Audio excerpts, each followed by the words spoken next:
Gracias, muchísimas gracias por continuar con nosotros. Ya vamos de inmediato a entrar con nuestro invitado en el día de hoy, un invitado deluxe.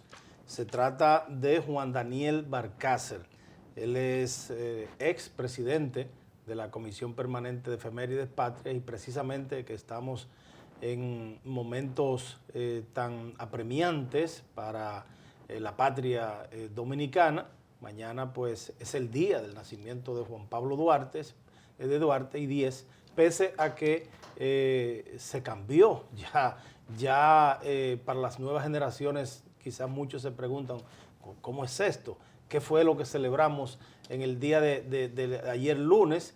Y qué conmemoramos, qué celebramos, y cualquiera pudiera decir, celebramos el natalicio de Juan Pablo Duarte en Fula, en Ocoa o en los teteos que se están generando en la República Dominicana. Juan Daniel, un abrazo y un gran placer, honor tenerlo aquí en el Tribunal de la Tarde. Gracias, es mutuo placer de intercambiar opiniones con ustedes. Juan Daniel, esta situación de el cambio de la celebración del Día del Patricio Juan Pablo Duarte, ¿cuál es la posición de ustedes? ¿Y qué se pudiera hacer para inyectarle un poquito más de sangre duartiana a las nuevas generaciones? Bueno, en relación con el asunto del cambio de, del componente no laborable del día del natalicio del patricio, realmente esa fecha es invariable. Duarte, Juan Pablo Duarte, nació un día como hoy, o como O mañana, mañana. perdón, ajá, hace ya 209 años. Realmente, lo que la modernidad ha logrado, a despecho de la posición tradicional del Instituto Duartiano y de la Academia Dominicana de la Historia, es que se ha variado cuando ciertas fechas históricas caen a mediados de semana, que son fechas nacionales de conmemoración nacional, pues se cambia, se mueve el componente no laboral de ese festejo. Se supone que hoy en las escuelas, colegios privados, pues se llevan a cabo actos de recordación acerca del natalicio del padre de la patria. Juan Daniel, voy a hacer uso de dos aspectos profesionales suyos en los cuales pues se distingue, que es en la parte de historiador y también en la parte de maestro, de profesor de las aulas, en el sentido de su evaluación a lo que es el conocimiento de las nuevas generaciones de Juan Pablo Duarte. En algunos casos, algunos tildan de que lo ponen un corte tan espiritual y tan lejano, que lo distancia, ¿no?, de la parte que pudiera haber de imitación y la parte de honra. Y en algunos casos también se habla de que ya la parte histórica como tal es cada vez más débil dentro de lo que es la currícula formativa. ¿Cómo evalúa usted en las aulas de República Dominicana las enseñanzas, los aprendizajes de Juan Pablo Duarte? Ciertamente es un problema que preocupa a todos los historiadores y a los maestros y profesores que muchos ejercemos de vez en cuando la práctica docente. Y es el hecho de que a medida que el acontecimiento histórico está muy alejado de la contemporaneidad, pues evidentemente los intereses son otros y la juventud centra su atención en problemas actuales, más actuales, y se distancia y entienden que personajes como Duarte y acontecimientos históricos y políticos como lo que él promovió y defendió, pues están muy lejanos. Saben, en términos generales, que se fundó una república, que el padre principal de la patria es Juan Pablo Duarte, pero no necesariamente se dedican a escudriñar en su vida y su obra y sobre todo en hechos que, bueno, imagínense, hoy estamos conmemorando el 209 aniversario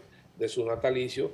Sus ideas fueron encaminadas a crear un Estado libre y democrático con el nombre de República Dominicana. Lo logró en cierto sentido y en el sistema educativo nacional, y eso acontece en otros países, no solamente en República Dominicana, bueno, la enseñanza de la historia se ciñe a currículos específicos y a contenidos que son diseñados por los expertos en pedagogía de los ministerios de educación, y no siempre se puede abarcar los periodos históricos que deben ser estudiados. Por eso, la generalidad de los dominicanos, cuando llega a la universidad, los que llegan con una formación un tanto endeble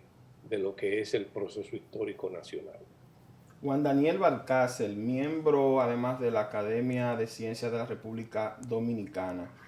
Por años hemos visto y hemos escuchado voces que piden que los restos de Pedro Santana sean sacados del Panteón Nacional.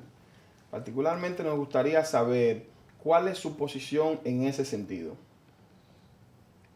Siempre, Santana nunca fue santo de mi devoción, y yo como duartista es evidente que no puedo profesar ningún tipo de, digamos, fervor o de admiración por el personaje de Santana.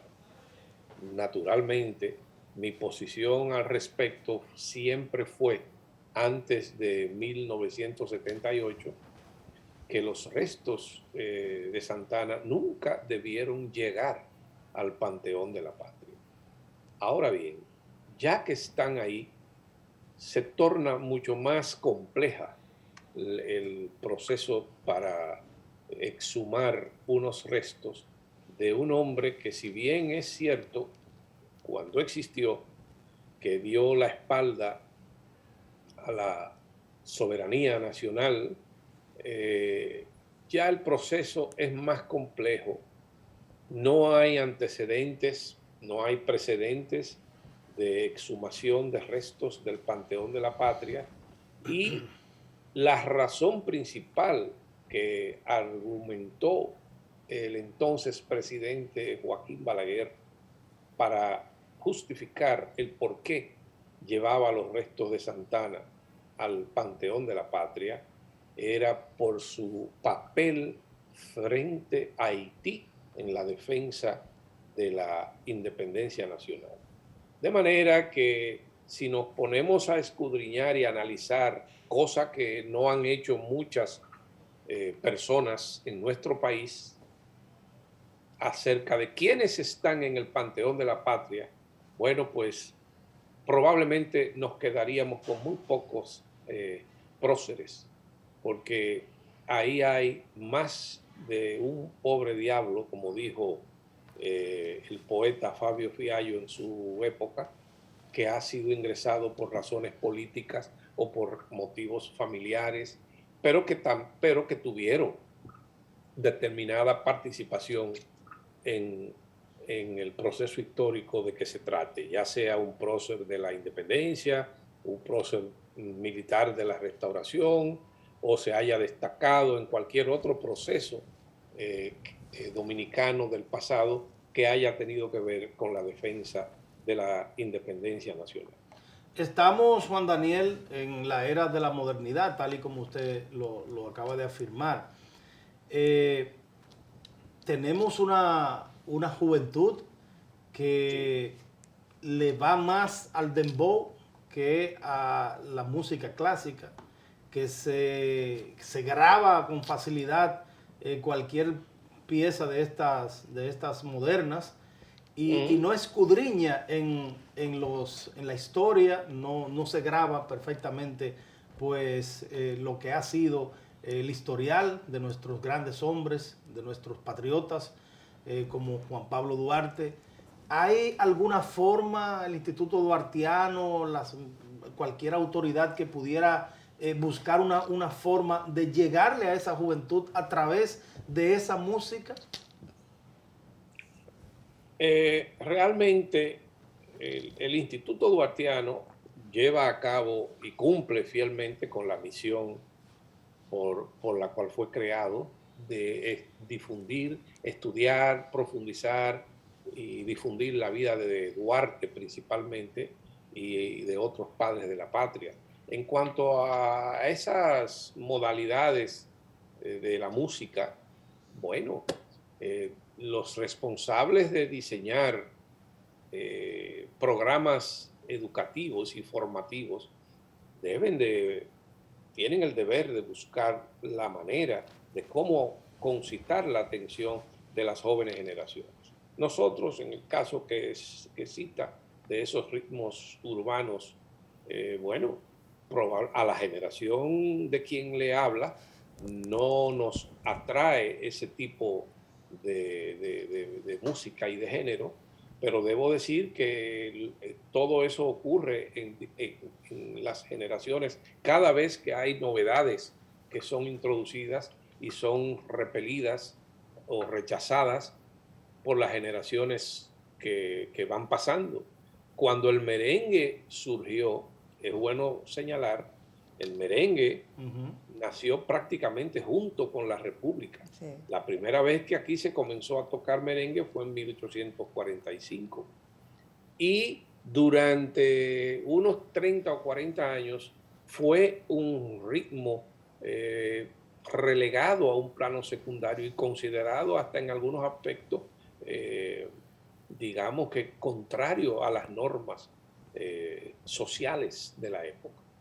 Una figura de la talla del repúblico y civilista Ulises Espaillat incluso escribió un artículo en el que se refería al merengue como se referían la gente de su generación en su época, como un ritmo que no ameritaba ser practicado por la generalidad de los dominicanos.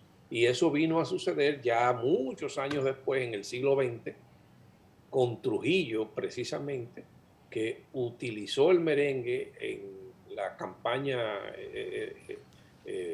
electoral de 1930 como un vehículo de promoción de su candidatura, y poco a poco del merengue típico fue pasando al merengue de salón, y ya ustedes saben cómo el merengue no solamente es un ritmo y un baile nacional, sino que es patrimonio inmaterial de la humanidad declarado por la UNESCO. Es cuestión de que las autoridades educativas del sistema pues estudien los diferentes medios de llegarle a la juventud para transmitirle valores, para transmitirles experiencias históricas que son verdaderamente enriquecedoras y que contribuyen a fortalecer la identidad nacional.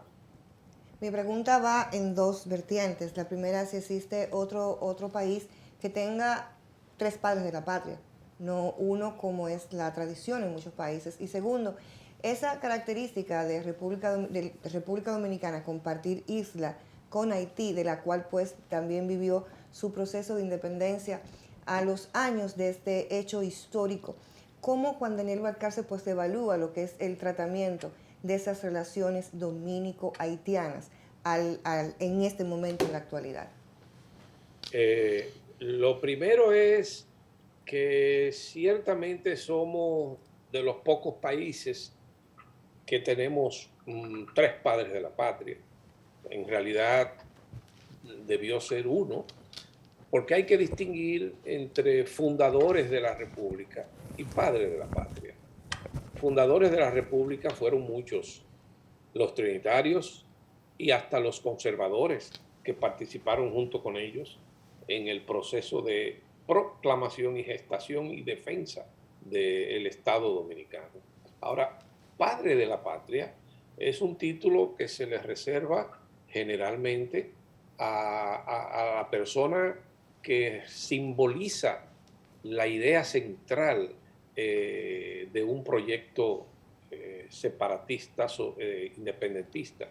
En el caso nuestro, como lo fue Duarte, que era el líder del Partido Trinitario, el apóstol que predicó con su ejemplo y su acción sus ideas revolucionarias y logró aglutinar en torno a su persona una serie de jóvenes que sencillamente creyeron igual que él en ese proyecto y se unieron a su movimiento a través de la Trinitaria y concretizaron ese anhelo.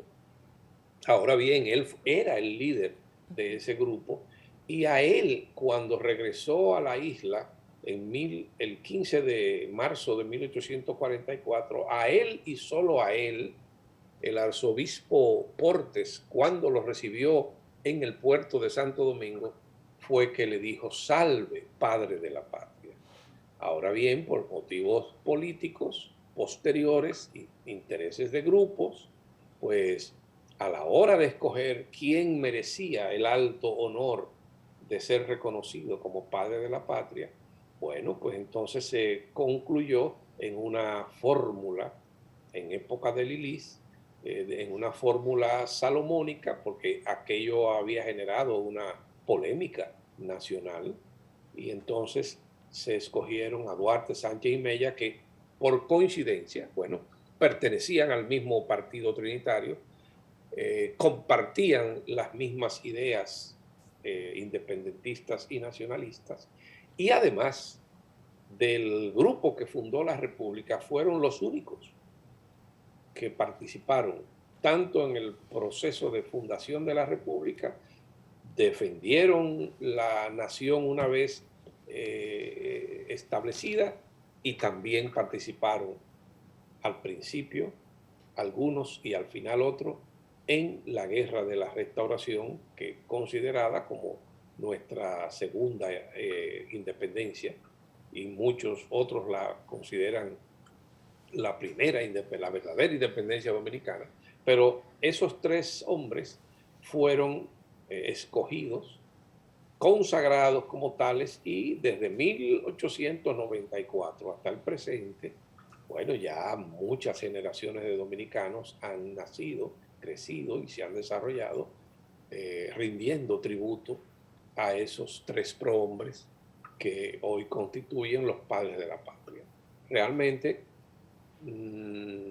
es una polémica superada. Yo pienso que ya nada debemos hacer y sencillamente el pueblo se siente cómodo con sus tres padres de la patria. Hay otros países, por ejemplo, Estados Unidos. Miren ahí el caso, los fundadores principales de aquel proyecto que culminó en la creación de las 13 independencias de las 13 colonias y luego la constitución de los Estados Unidos, bueno, fueron George Washington, Benjamin Franklin, John Adams y Jefferson, Thomas Jefferson. Ellos se les llama los padres fundadores, pero el principal y único reconocido como padre de ellos, de la patria, es George Washington. Así. Juan Daniel, ahora es de celebrar, o más bien de conmemorar, el 209 aniversario del nacimiento de Juan Pablo Duarte, y siendo una serie de pensamientos quienes conforman su ideario, ajustándolo a la realidad de hoy en torno a la crisis que vivimos actualmente en la frontera dominico-haitiana, el manejo de los nuevos métodos de comunicación, ¿cuál entiende usted o cuál sería el mensaje con el que la juventud de hoy en día debería quedarse en torno a ese ideario de Juan Pablo Duarte? ¿Cuál es la que más se ajusta a la actualidad? Lo importante está en saber discernir los procesos históricos. Por ejemplo, Duarte es un personaje del siglo XIX. Nosotros ya estamos en el siglo XXI. Duarte luchó para independizar al pueblo dominicano, que en el momento en que él llevó a cabo su proyecto, pues llevaba unos 22 años casi, dependiendo, subordinado al Estado haitiano. Aquí se luchó en el siglo XIX contra España, contra Francia, contra Haití. Se luchó después contra otras potencias que querían, Francia, por ejemplo, en 2 ocasiones. Entonces, Duarte, el proyecto de Duarte de independencia nacional fue frente a las potencias europeas de la época. Entiéndase, Francia, que no solamente quería recuperar el dominio de la parte francesa, de la parte oeste de la isla, sino que también tenía apetencias respecto de nuestro territorio. Inglaterra y España, que finalmente terminó volviendo a dominar la parte dominicana en 1861.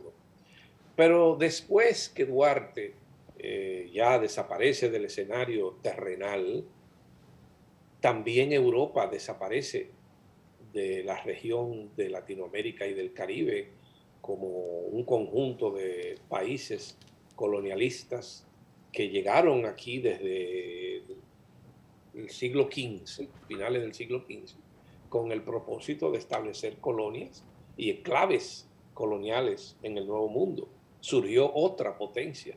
Entonces ya nosotros desde finales del siglo XIX no tenemos ese vínculo de dependencia dentro del marco de nuestra soberanía con Europa, sino precisamente con los Estados Unidos. En la actualidad persiste el problema fronterizo y las jóvenes generaciones tienen que estar, digamos, edificadas. Nosotros debemos de preservar nuestra soberanía, defender nuestro territorio, pero defender nuestro territorio a través de los mecanismos institucionales y de las leyes que para esos fines tiene el Estado Dominicano a través de las leyes migratorias. Nosotros tenemos que defender nuestra cultura, tenemos que defender nuestra herencia, tanto afrohispánica, lo que tenemos de africanos y lo que tenemos de hispanos, nuestro español, nuestra idiosincrasia, nuestro lenguaje, nuestro idioma tan valioso para nosotros, nuestra cultura. Todo eso es lo que nos hace dominicanos. Juan Daniel, nos informan de producción, el tiempo se nos ha terminado, pero antes de concluir, ¿pudiésemos decir que fue el mayor ejemplo de pulcritud la rendición de cuentas del viaje a San Cristóbal, al viaje al sur de Juan Pablo Duarte? Bueno, fue un ejemplo de pulcritud y en su momento, en cuanto atañe al padre de la patria, pues realmente es un modelo a seguir. Era la forma en que se conducían las personas educadas y formadas en principios cristianos y en principios, digamos, éticos. Lo que Duarte hizo, bueno, es tenido hoy como un modelo de conducta de lo que debe ser un funcionario público. Y en el fondo, cada cual, en la medida en que le corresponde, tiene que rendir cuentas de sobre todo cuando administra fondos y recursos que no son particulares, sino que son públicos. Muy bien, muy bien. Muchísimas gracias. Lo decía, Gracias. perdóneme, lo decía fuera del aire antes de iniciar el programa, que con Juan Daniel uno puede pasar de un tema a otro. Así es. Y lo único Brillante. que uno lamenta es que el tiempo siempre es breve. Así es. Muchísimas gracias, Juan Daniel. Gracias, un honor tenerle aquí en el Tribunal de la Tarde. A ustedes también, amables telespectadores, gracias por la amabilidad de sintonizarnos. Mañana, si Dios lo permite, de 5 a 6, aquí estamos en el Tribunal de la Tarde.